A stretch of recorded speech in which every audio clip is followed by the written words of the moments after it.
on this computer. And so here we go.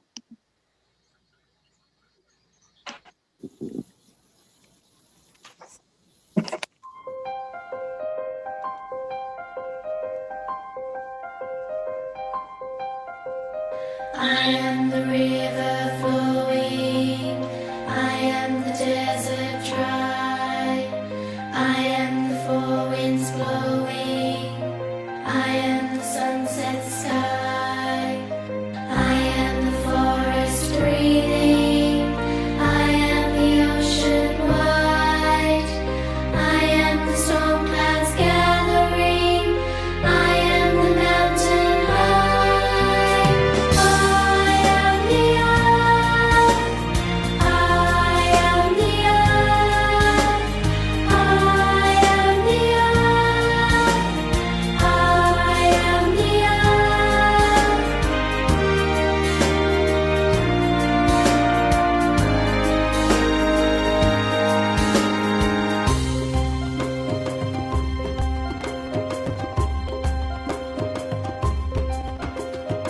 We are the children growing. You are the place we live. Testing, We 1, 2, are the 3. seed you're sowing. We are the life you give. We are the future rising. We will be your voice. We will watch and learn from you. We will make the choice. I am the earth. You're in our hands. We're in your care.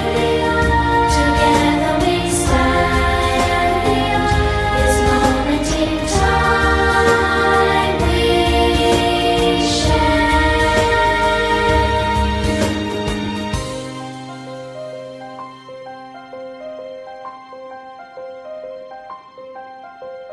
I am the river flowing, children. I am the desert dry, the place we live. I am the four winds blowing. We are the seed you're sowing. I am the sunset sky. We are the life you give. I am the forest breathing.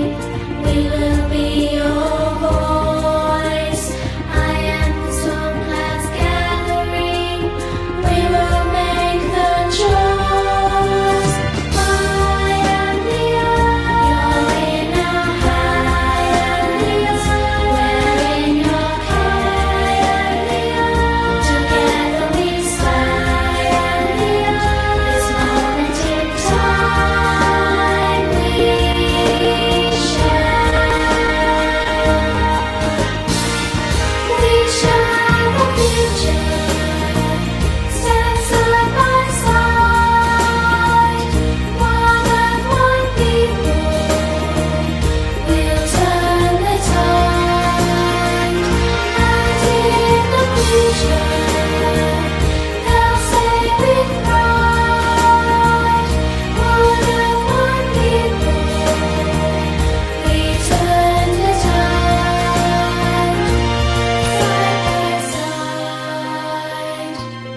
Side by side, side by side.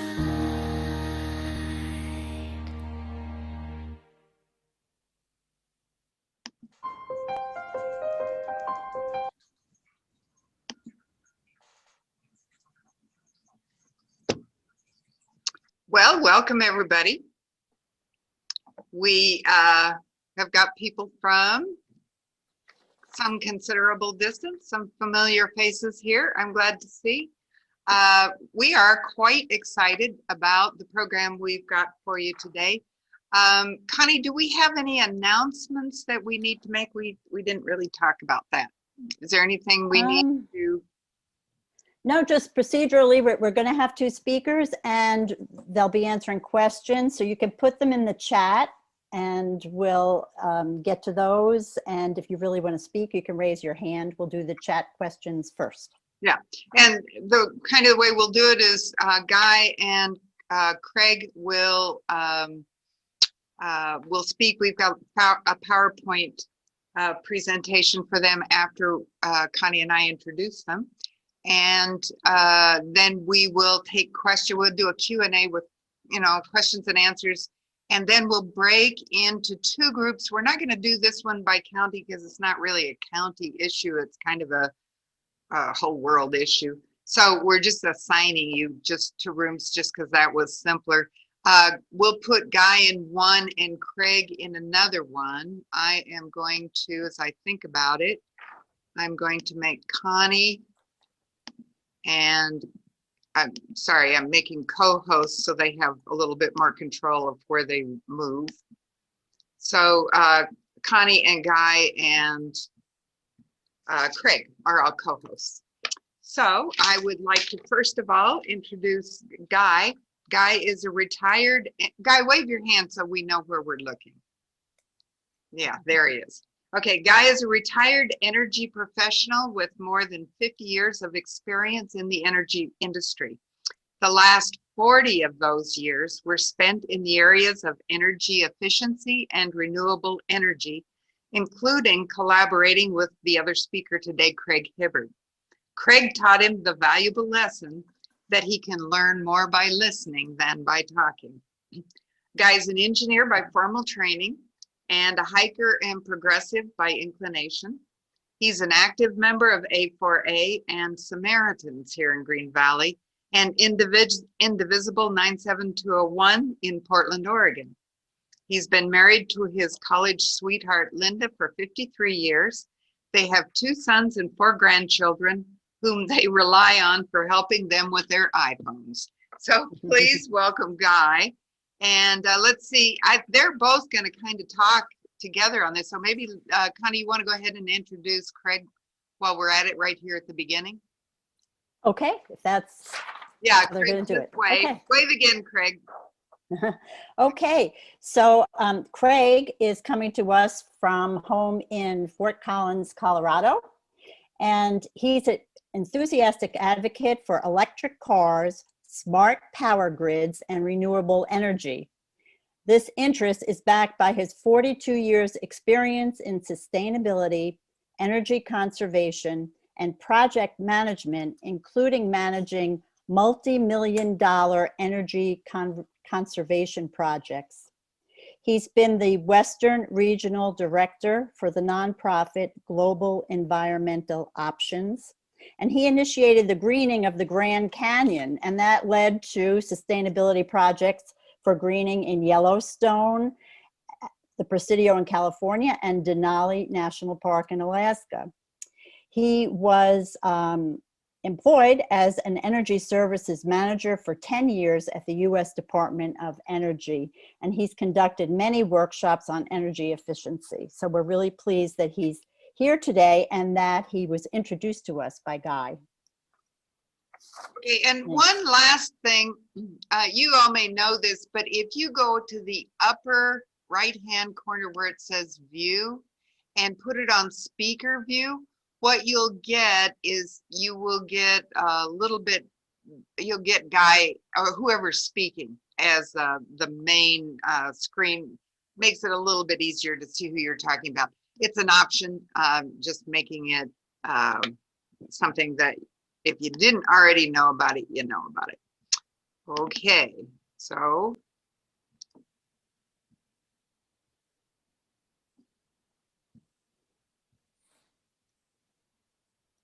Oh, for Pete's sake. I've got my whole, there it goes.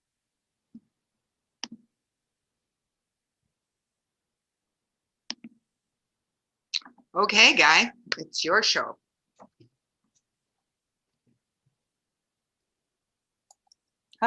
Is he on mute?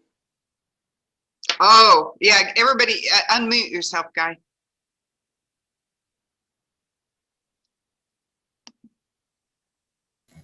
Okay, great. Oh, thanks, Connie. I just started babbling away there, just speaking to myself. I'm going to be talking about energy efficiency, and then Craig will take over and talk about electric vehicles and their role in the future. So let's move to the next slide, Connie. Sure. And Connie Williams, if you wouldn't mind showing or keeping track of the answers. And those in the audience, if you wouldn't mind, both Craig and I start our presentations with an energy quiz. So we'd like to have you participate in this. And these are 3 questions we'd like to have you answer in the chat box, if you could. For some reason, let me see if I can, for some reason, it wasn't accepting my, there it goes. Okay. All right. Okay. All right. Good. Yeah, there it is.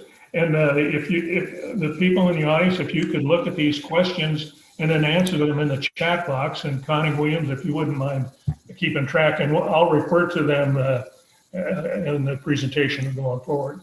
The first question is, how many electric utilities are there in the United States? Are they 2 and decreasing in number very soon? Do you think B, is it 100? C, about 1,000? D, about 3,000? Or E, 5,000 and growing every year? And then the second question is, according to the U.S. Department of Energy, North Dakota can get more than half of its future energy needs from A, wind, B, water, or C, South Dakota. Take your pick there. And then finally, the third one, true or false. When Thomas Edison commercialized electric service in the 1880s, the cost was very cheap and has been rising since then. So please put your answers in the chat box. And let's move to slide 3, Connie. Okay, and Connie Aglione, you need to monitor the chat box. Yes, I am. Yeah. Yes, I I am. can see it without messing up the screen. Okay. Okay.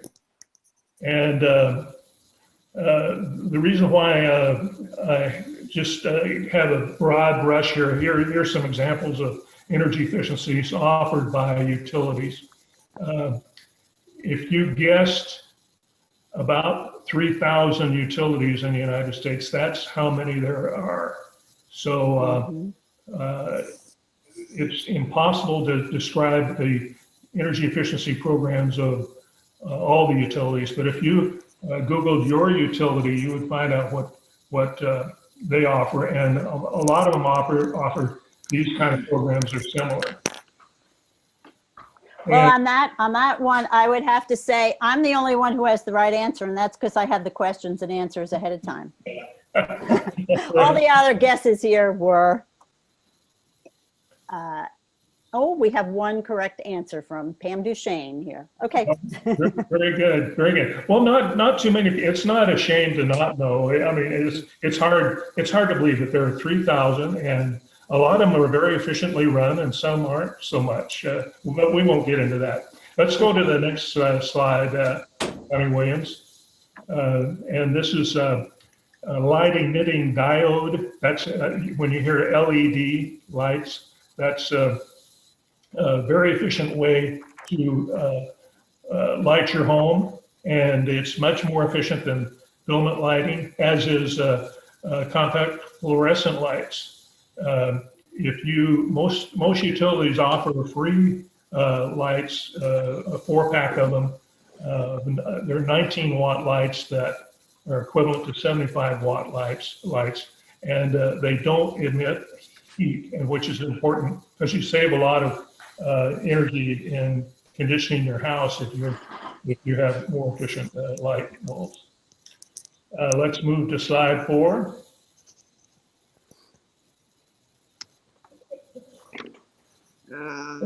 Oh, I'm sorry, it's slide 5. I'm sorry, I'm off here. No, I'm trying. It's just for some reason, how weird is that?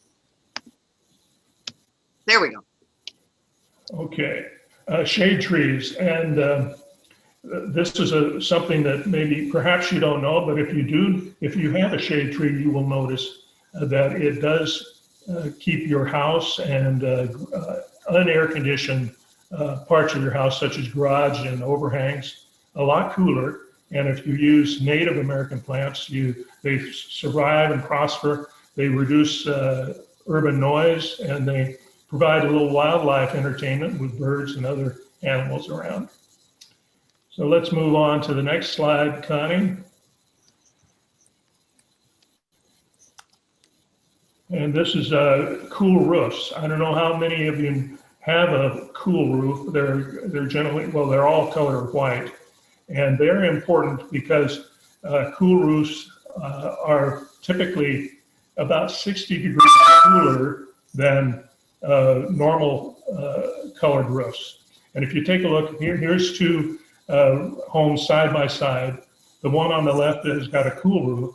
The one on the right, the temperature was around 80 degrees that day, and the roof temperature on the white roof was 90 degrees, and the one on the left, I'm saying it's on the left, on the right, it was 150 degrees. So can you imagine? You see those air conditioners up there on the roof, working hard. They're like, if you're a swimmer, it's like going up river instead of down. It's working a lot harder on that right-hand side. Air conditioner is working a lot harder than the one on the left. Let's go to Connie. Go to the next slide, and it'll show that the very basic principle of the cool roofs. They reflect over 80% of the heat, so they're actually 6 times cooler than the normal roofs. And let's go to let's go to the next slide, Connie. And this is a discussion about heat pumps. And this is, Sherry is a member of the Rocky Mountain Institute. And prior to her going there, she was very active in coming up with efficiency ratings in heat pumps. And they're actually, electric heat pumps are now more efficient than gas furnaces. The desmog quote there, if you Google desmog, you'll find that it was launched in January 2006 and quickly became the world's #1 source for accurate fact-based information regarding global warming misinformation campaigns. You know, and you've probably heard some of the misinformation, like LED lighting ages you by 15 years, that wind turbines cause cancer, and electric vehicles are bad for the environment. And Craig will have more information on that. DSMOG has got some great information on electric vehicles too. Let's move to the next slide. And I want to talk about regional and national collaboratives, because what they are is a group of utilities and ancillary industries like state energy efficiency offices and the like, collaborating in the market to get more efficient appliances and other energy using devices out into the market. Let's go to the next slide, because I can speak to this. This is the super efficient refrigerator program. And I was involved in this, and Craig was too, where 24 US utilities developed came up with $3 million and worked in collaboration with refrigerator manufacturers to award the one company with the most efficient refrigerator.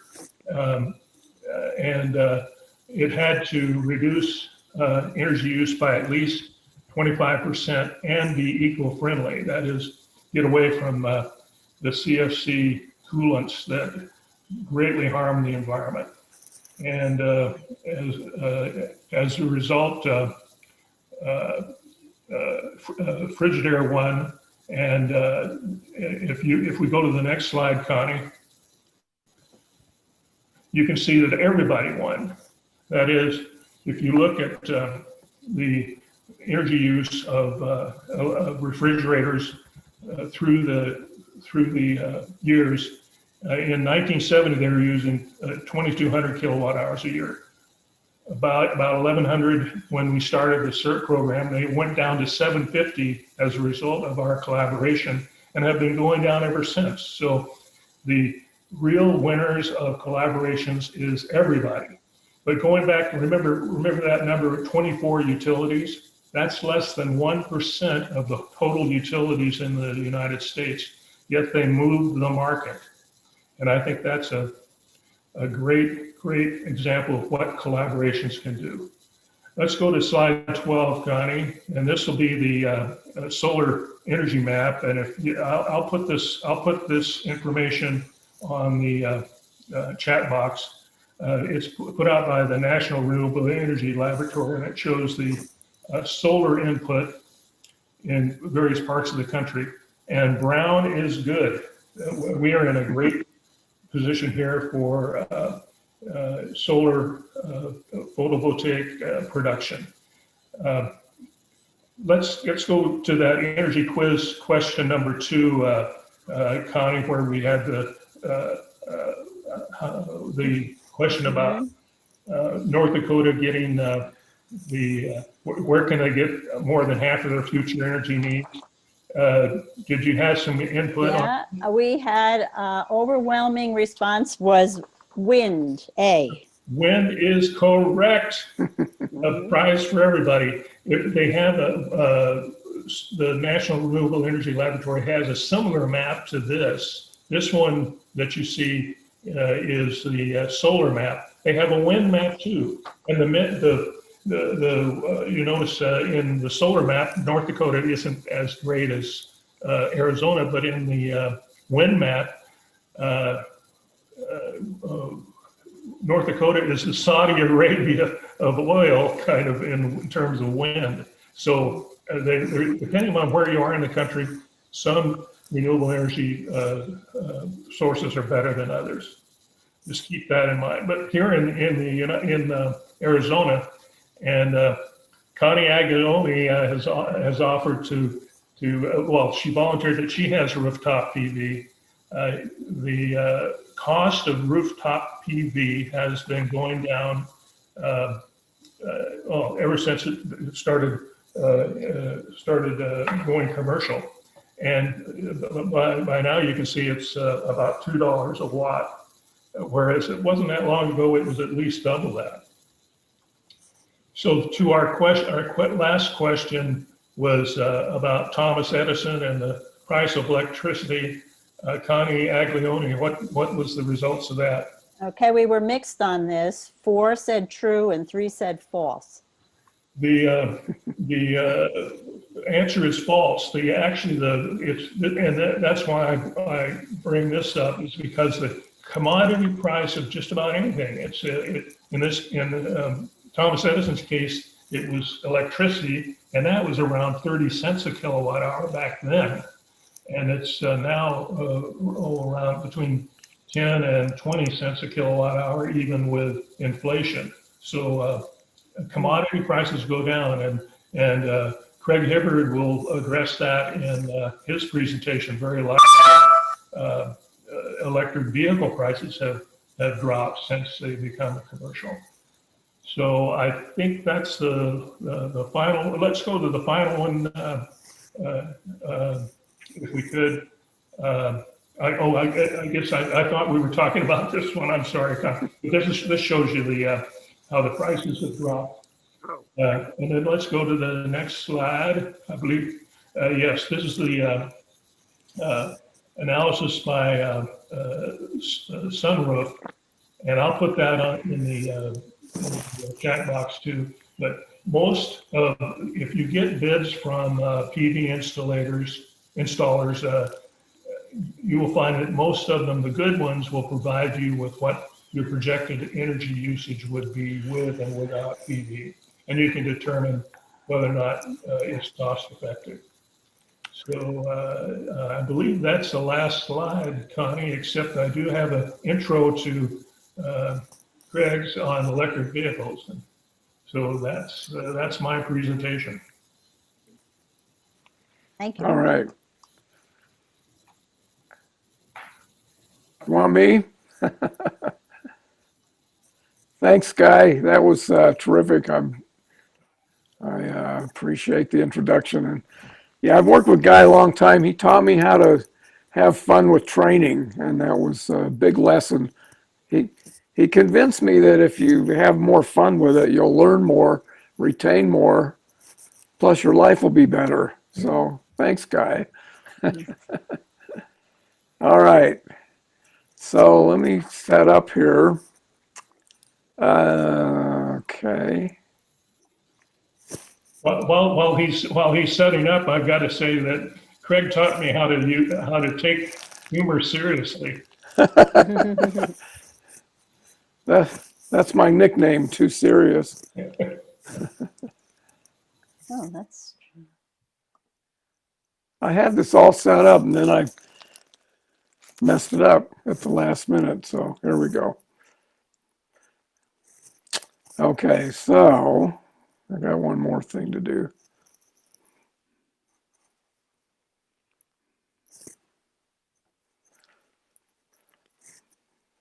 I want to talk about electric transportation as a key to addressing climate change. Stop Can you, sharing first. pardon? Connie needs to stop sharing so we can see your slide. Oh, you can't see it? Okay. Okay, That's better. got it. Thank you, thank you, thank you.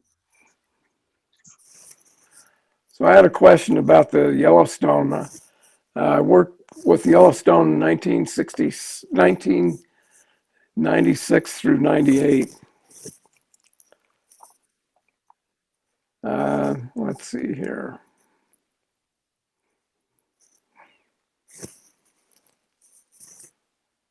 Get me set up. Okay.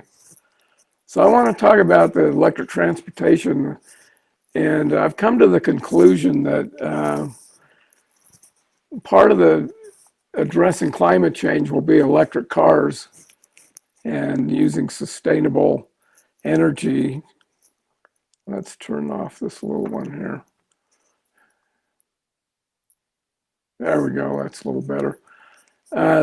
And part of the electric transportation systems, the electric cars, of course, but it also involves a smart grid and battery storage, the right utility to do the job. And it requires some public input into the whole operation and renewable policies. We'd like to see the renewables charge the electric cars. So that's one of the benefits of doing all of this at once. Also, a lot of people with electric cars now are getting rooftop solar or they're investing in community solar.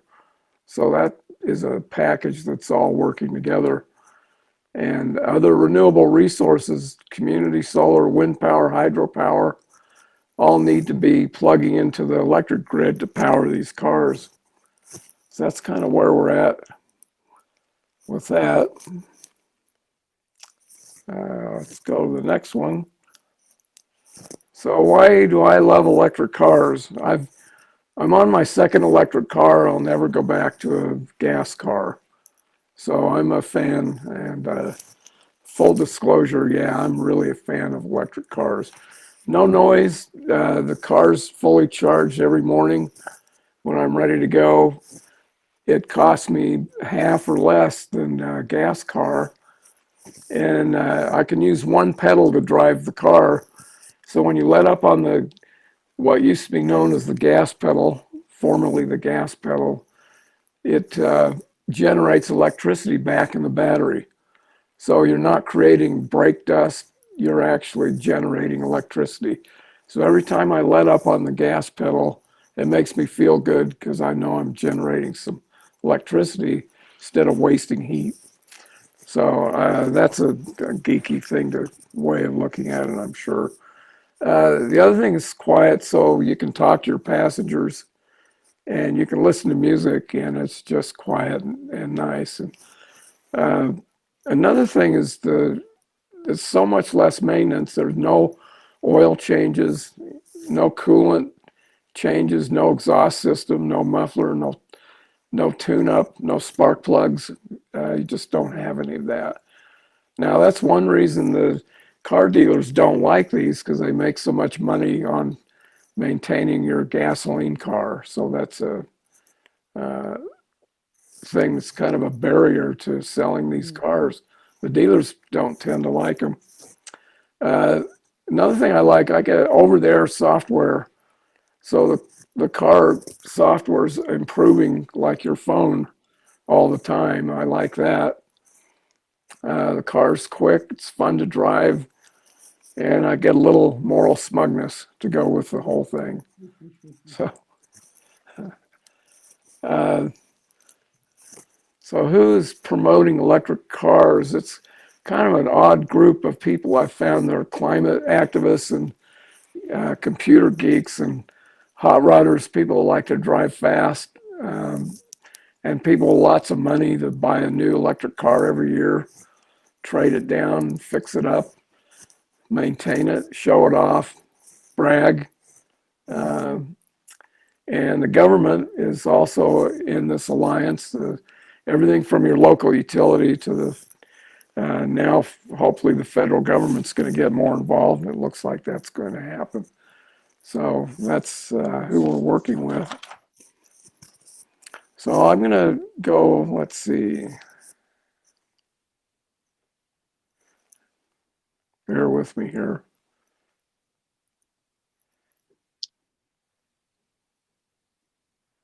So I'm going to go to a smaller picture in the corner and do the rest of this presentation in the corner.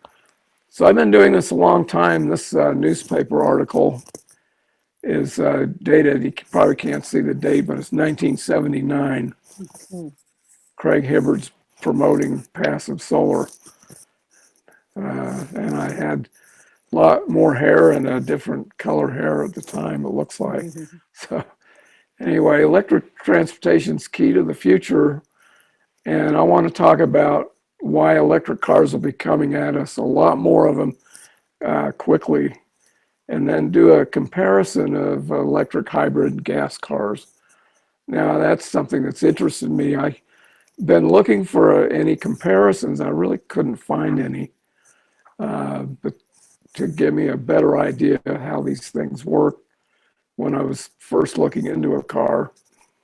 And then we'll finish up, and when we go to the Zoom rooms, we can have a discussion, talk about some of the myths about electric cars. And so let's start out with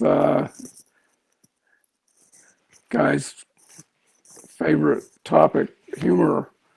Night at the museum, the exhibits come to life each night. So we got a Hummersaurus and a Tyrannosaurus. And the Tyrannosaurus says, "Stupid asteroid killed me off." And the Hummersaurus, "Electric cars wiped me out." So that's where we are. So who's banning selling new gas cars? It's interesting. Norway, this past year, over 50% of the new cars that were sold were electric.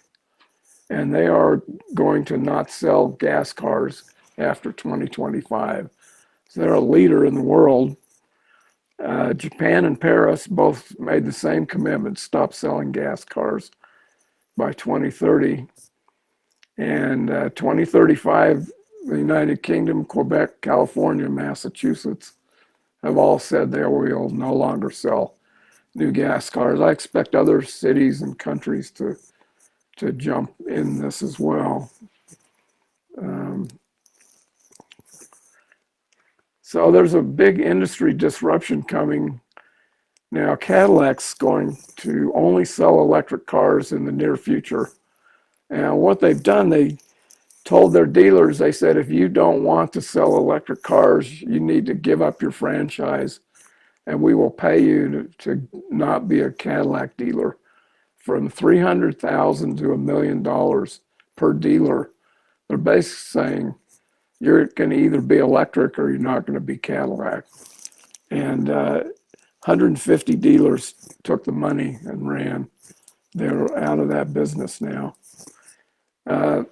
Fiat made what they call a compliance car, if you're familiar with that term. It's basically an electric car that meets their targets. They're forced to have some vehicles that are zero emissions, and they make a car they really don't want to sell. So the Fiat CEO, he's told people, don't buy my car. don't buy this Fiat 500e because we have to subsidize it. We lose money on every one you sell. So don't sell them, don't buy them. We don't want you doing that. It's a good little car. I know a couple of people, or I've met a couple of people that have them. They really like those little things. So, and Toyota has taken up some anti-electric false advertising. They've been, they started with the Prius, and they've been, we thought, a leader in the energy efficiency, and they do have an energy efficient hybrid, but they've been telling in their ads, one ad they had said, buy a hybrid, and because it generates its own electricity. Well, guess what? It's completely a gas car. It only takes gas. And they've kind of been taken to task for that. But they think their future is way out along the lines of hydrogen and energy efficient gas engines. They're betting that people will get better gas engines in the future. So Mercedes reducing their workforce by 30,000. They're moving into doing more electric cars. They need to raise money, and one way they're doing it is letting people go. And if you think about it, if you're going to become an electric car company, you're not going to need engines, you're not going to need fuel pumps, you're not going to need mufflers. There's a whole lot of things you no longer need. And what are you going to do with that legacy workforce? What are you going to do with all those people who don't have any skills for the future? So the car companies are really struggling with that, at least the legacy car companies. Volkswagen's all in to be all electric. And they've had an existential crisis with the Dieselgate. I'm sure most of you know about how they were fined for faking the diesel emissions for years, and that really shook the company up. So they are jumping in all electric. Now, Greenpeace did a secret shopper survey of cattle or Volkswagen dealers in Germany, and they were basically turned away and had false information about electric cars, and they were often the dealers were trying to switch them out to a gas car. So the dealers are really not on board. And in a way, you can't blame them because they won't have cars coming back in for maintenance. Once they sell the cars, the electrics are so low maintenance. So that's a problem for car dealers. So I want to look now, switch and look at the batteries. Now, this is the cost of batteries in 2010.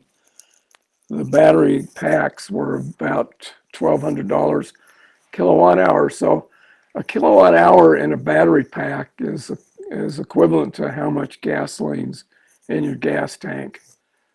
So the cars have from 30 to 100 kilowatt hour tanks, basically. The early little cars had closer to 30 or even 20 kilowatt hours. The new big fast cars have about 190 or 100 kilowatt hours. So back then, these were $100 per kilo or $1,200 per kilowatt hour. Every year it's gone down. Today, or in 2020, it's about $137. So that's an incredible drop in 10 years. And the projections are to get down to $50 per kWh by 2035. So I want to go look a little closer at those projections. So when the battery packs, a long time ago, it was determined that when the battery packs cost $100 per kilowatt hour, that is when the parity with gas cars occurs. And at that point, it's going to cost about the same to buy an electric car as a gas car. So that is really coming up fairly quickly. And then it's expected that those prices will even drop after that. So that is going to cause a major shakeup in cars, and we'll see that. Um, so there's some background facts, but I want to switch from some facts. I want to switch into something that's a little more qualitative. So I've had a structural professor, structural engineering professor said, estimate your answer before you commit and calculate before you come to your final answer. And he basically said he found a lot of engineers were making arithmetic mistakes. He said a lot of the causes of bridges and buildings to fall down were not that they didn't know what they were doing, it's they made just little errors. So I took a class in intuitive structures where we spent the whole quarter learning how to estimate in our heads the final answers and how to jot down on a napkin or just do some quick calculations, come up with an approximate answer. So that's kind of what I want to kind of approach the rest of this with, is kind of approximating some answers. So I'm not going to have very precise information. I'm going to compare some cars, and but I want to make some predictions that we can talk about. So I think in the next couple of years that we're going to reach that parity point, and we'll have $25,000 electric vehicles for sale, equivalent to the gas cars. We'll have electric trucks, vans, and city cars, these smaller cars. And at that point, when you start selling a lot of electric cars, the trade-in value of a gas car is going to drop. And the longer you hold on to a gas car, the less it'll be worth. So that's my prediction for the next couple of years. We'll see how that turns out. You guys might have to call me on that in a couple of years. Let me know how we did. So now I want to compare some cars and trucks and basically do some graphs with it. So I'm looking at 3 similar price vehicles. We'll do a comparison of a Audi gas truck and a Tesla electric. The gas truck's Ford F-150 is the most profitable vehicle that Ford's selling right now. And this gas luxury car, the Audi, it's a 4-cylinder turbocharged engine, but it doesn't get very good mileage. And it's surprising that a V8 can get better mileage than a turbocharged 4-cylinder. So anyway, we'll look at these 3 vehicles, and they're all priced about the same. Then look at a couple of gas hybrids, the Ford Escape SE and the Toyota Prius. And then I want to look at a couple of electric cars. I want to look at an electric used Nissan Leaf. This is a limited range. 7, 8 years old, 9 years now. And so here are the 6 vehicles I want to do a little comparison with. Now I've charted all this out, but I don't want to go through all these numbers. I'm just going to graph out some of this information, and maybe in the Zoom room we can do more detail if anybody's interested. So first of all, there's the purchase price here. Here's the Audi, the Ford F-150, and the Tesla are about $56,000. This little Nissan Leaf is $9,000. And so you can buy, how many Leafs could you buy for the price of one Tesla? You could get quite a few. So there's that comparison. Now here's the EPA miles per gallon. So Audi, they run up. The Prius hybrid's pretty good mileage. They get pretty good mileage. Now the electric cars, EPA has set out an equivalent miles per gallon, and they show the 2014 Leaf as 90 miles per gallon, Tesla 125. That's quite a difference.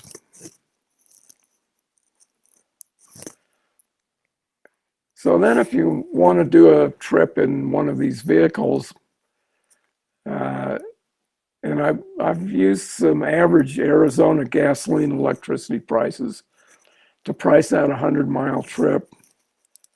And you can see the range of cost. The Audi's about $16. Tesla's about, what's that, $3 or $4. But also, if you get cheap gasoline and cheap electricity, the graph doesn't change much, but the prices go down for everything. If you have expensive gasoline and electricity, everything goes up. The electrics can start to get more expensive relative to the gas cars.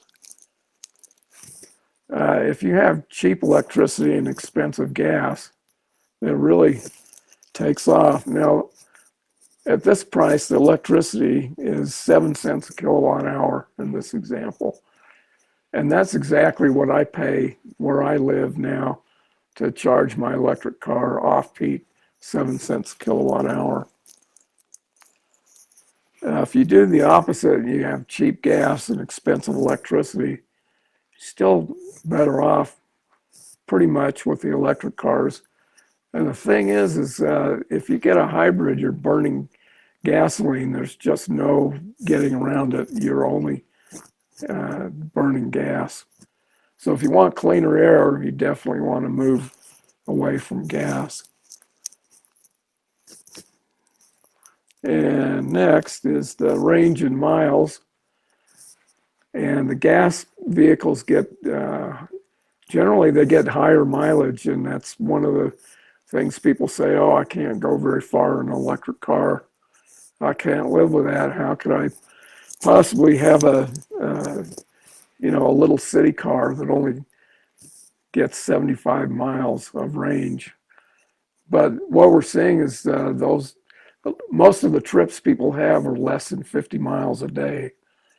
So if you're a two-car family, you might look at a used electric car, and you can always use your other car for trips. Keep the Subaru, you might need it. But electric cars are getting quicker to charge, and some of the charging now is you can get I've seen 100 miles in 5 minutes on some of these big superchargers. So we'll see more of that as we go in the future. So these small city electric cars are going to be more available. We'll see more of those as in the next couple of years. We'll have more trucks. We'll have more sports cars. We'll have more buses. I'll go back to that. So China right now, they are producing, their buses are now electric, and their kilowatt hour cost for those batteries is $100 per kilowatt hour in China. I'm expecting China is going to take the market for electric buses and probably vans as well. We'll see how people do. We'll see how the other companies come up and if they can meet that.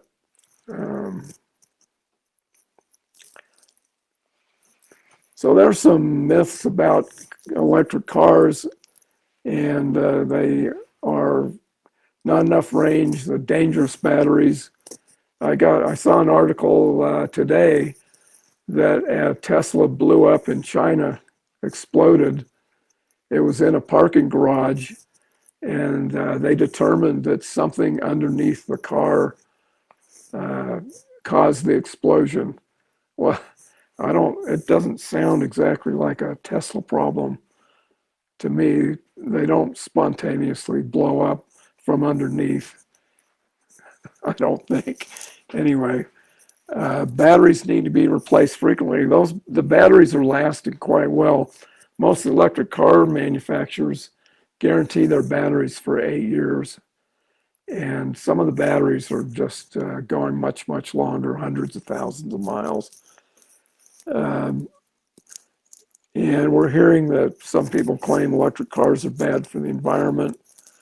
Everything is a trade-off. Everything has a downside. Every manufacturing process, everything we buy, there's something negative about them. And so, you have to trade that off, and that's a complex issue.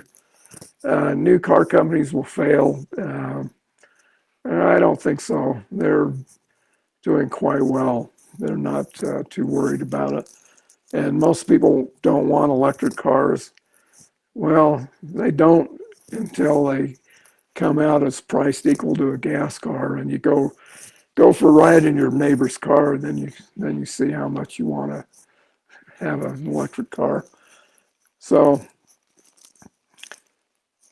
anyway, I think we'll just close it off at that, and we'll talk some more and chat in the rooms there. So thank you so much. Turn it back to you, Connie. Okay, well, this is Connie Aglione. You can hear me, yes? Yes. Okay, there was one comment, and I know this is something we spoke about when we were planning this meeting, from Henny. The comment is, cleaner air, if you have an electric car, cleaner air with electricity depends a lot on how the electricity is generated, she says. And I remember we had a discussion about this. Yeah. Well, the problem is we need to get people to, we got to do a lot of things all at once. So we need to get renewable power on the grid to charge the electric cars. And we need to have a smarter grid that can handle renewable energy better. And we need to have battery storage that we can eliminate these peaking plants that are gas operated. And we need progressive utilities to manage this for us. And we need renewable policies that help bring this about. And we need solar, and we need, on rooftops, but we also need community solar. So a lot of things need to happen at once. Let's see, I think I've got something about that somewhere in here. Well, I don't see it. Let's see. Craig, Yeah. could maybe talk the efficiency of an electric engine versus efficiency of a gas engine, if you can address that. Oh, okay. Well, the gas cars are about 25% efficient. There's a lot of heat. When you're driving your gas car, you're giving up a lot of heat. And that's why your heater works so good in the wintertime, because you've got all this waste heat you're trying to get rid of, and you put it in the heater, and there you go. And then also in the summer, you've got a lot of heat that is wasted out the car. So gas cars are about 25% efficient, and electric cars are about 75% efficient. So it's a much better efficiency with the electric car. But really, people are absolutely right. We need to make sure we're generating our electricity with renewable energy. So I saw one of the local groups here was doing an electric car thing, and somebody got on and commented and said, yeah, how much coal did you burn to get that electric car to go? And I thought, well, I'm going to ask a question and start a discussion and ask him if he's for or against coal. Before I could do that, somebody else jumped in and says, "Oh, we've got our own troll on the online now," and he's all caps, "Yay for our troll!" And that was the end of the civil conversation. Was done at that point, and I just stayed out of it. So Well, I have a couple more comments and questions. yeah, One is, could you talk about the disposal of and recycling of batteries? sure. It's been found that the electric car batteries are lasting longer than they expected, but also there's a second life for the car batteries, and they're using those in storage now for home storage batteries because they're perfect to they have a much longer usable life, but they won't last. They're not enough for the car, but they're plenty for your home garage. So that's one use, but also the materials in the batteries could be recycled. So now there are some companies that are in the business of recycling car batteries. So they certainly not going to go in the dump, that's for sure. Mhm. Okay, and a specific question. Now you don't live here, so I don't know if who knows? What dealers in Tucson or Phoenix sell and service electric vehicles? Anybody know?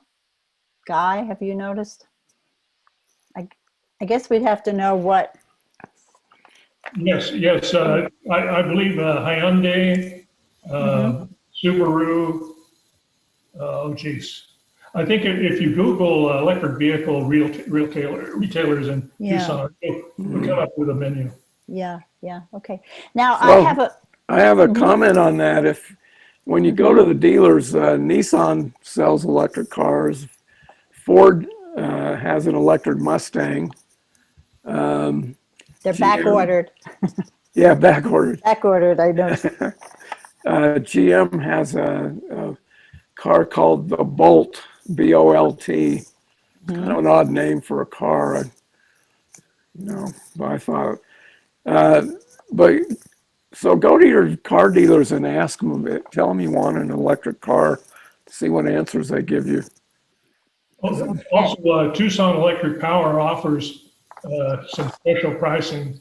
Okay. But you have to charge the batteries at the right time, or you don't get that price. Okay. Well, we have a few more. Specific question for you, Craig. Why did you get rid of your first electric car? Why didn't you keep the initial one? It's a city car and it has a short range. So I could go 120 miles on electric and about 60 more miles on the gas engine that was in it. And I found I only spent about $10 on gas for the year, but I spent about $150 changing the oil and maintaining that little gas engine. So, so I traded that in. I got a car with a longer range. And all electric. Okay. And this All right. one's all electric, right? All right. Now I have a funny thing going on my computer. I saw that two hands were raised, but I can't see the names. So, It was me, and I was just looking for the other hand too. Maybe the person put their hand down. If so, put your hand back up again if you still want to. I just want to go back to Guy's presentation and tell a little quick story. After Connie and I talked to him a couple weeks ago and found out what he and Craig, and I got pretty enthusiastic about the solar energy thing. I had never really been interested in it because I don't use that much electricity because of energy efficiency. But somebody got in touch with me and they quoted me for 100% solar for my house, $16,000 with $5,200 worth of rebates. So I was going to be able to essentially go off grid if I wanted to, because it comes with batteries. So I don't have to use Unisource at night, I could go off grid for my total cost per month is $61. Hmm. That blew my socks off. Now, if I had an electric car to go with it, I would be driving essentially for no cost for the fuel. So it's like, I got this.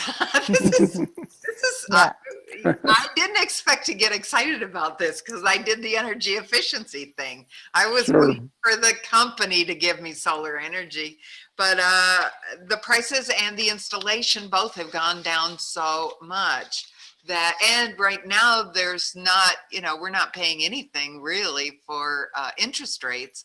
They're really low. So this is just like a really good time to do something about this.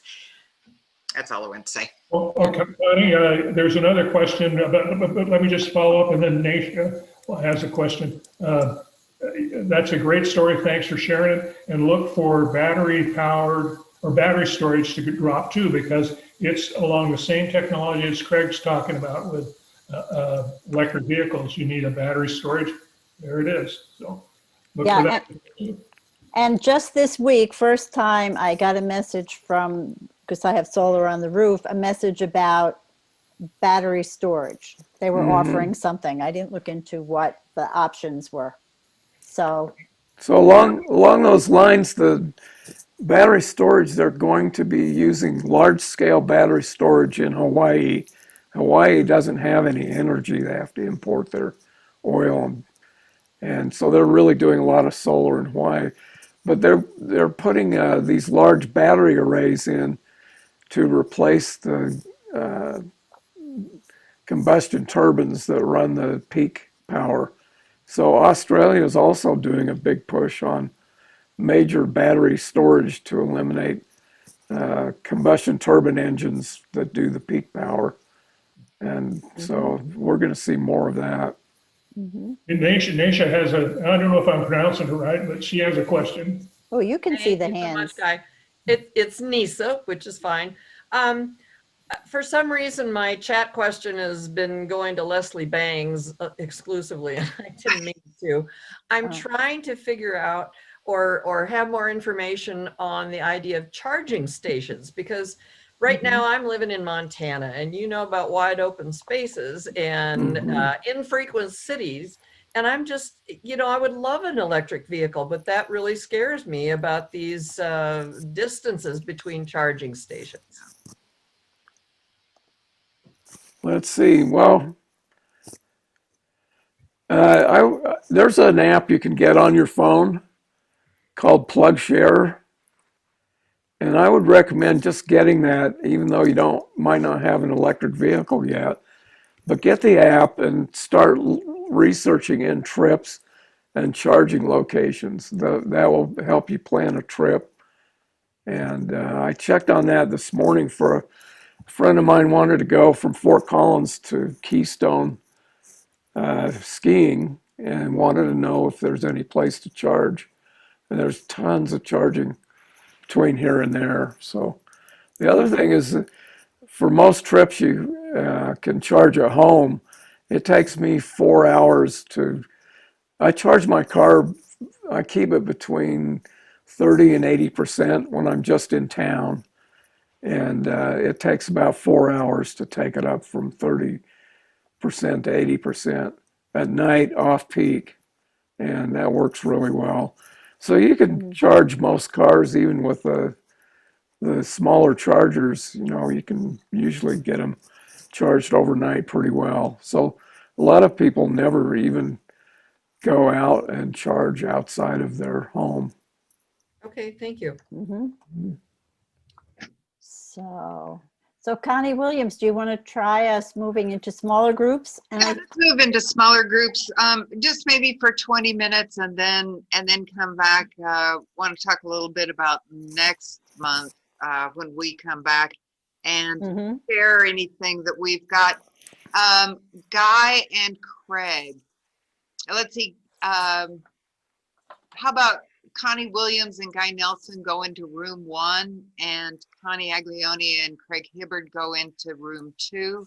I think we're nobody except the four of us, I think, is going to get to choose. I think we've got it set up, but we'll see. We've got it set up so that breakout rooms. Yeah, so that it's automatically assigned. So here we go. Okay. Okay, and I suggest we could talk about any electric cars or anything about renewables in our homes, our communities, you know, our questions, aspirations, our power companies, all of those things. Mhm. Okay, we got a problem. Uh-oh. This just drives me wild. Okay, so let me try this again.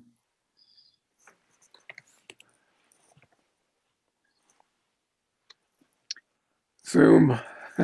Ah, Yeah, it's, well, Yeah. it Yeah. doesn't like it. What I just learned is Yeah. it wants you to set up the breakout rooms is only when you need them. And what I did was both times I've done this, I set it up when I first started and then just didn't open them. And Okay. that's what happened. Okay, so we got to wait now for the breakout rooms to close in 13 seconds. Oh, I'm very much sorry about that. that's okay. Okay. Zoom, I can't live with it and can't live without it. Without it. Somebody got in the room right away. Okay, now here we go. I think this is going to work.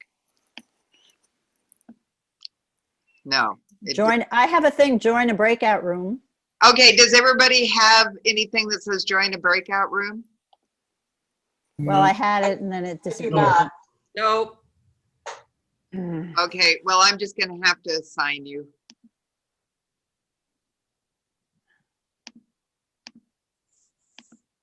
Let's see. You should be able to just click the automatic. Yeah. Yeah, Should be. it's not coming up, which is the problem. The options are down below. You sort of have to scroll down. No, oh, well, no, down at the bottom, it says broadcast message to all or close all rooms. Oh, you've got some of them open already then. So I have a join room bubble. Should I just join the room If then? Is you've that got a join room bubble, join that room. Yeah.